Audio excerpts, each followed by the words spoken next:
ইরাকি প্রধানমন্ত্রী মোহাম্মদ সিয়া আল সুদানি ইসরায়েলের সাথে কূটনৈতিক সম্পর্কের কোনো সম্ভাবনা নেই।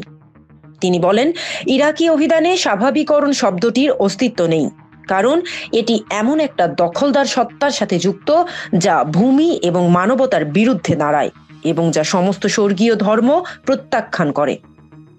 সুদানির মন্তব্য আব্রাহাম চুক্তি সম্প্রসারণের মার্কিন প্রচেষ্টার মধ্যে এসেছে, যা ইতিমধ্যেই ইসরায়েল এবং বেশ কয়েকটি আরব রাষ্ট্রের মধ্যে সম্পর্ককে আনুষ্ঠানিকভাবে রূপ দিয়েছে।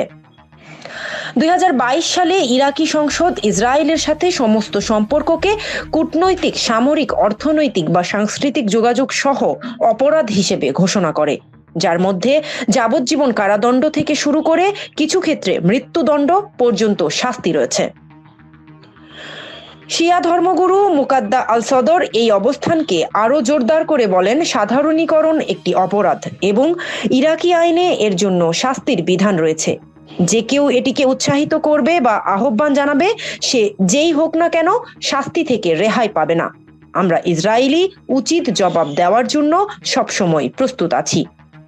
Guardian Bangla news desk, Muntaji moon.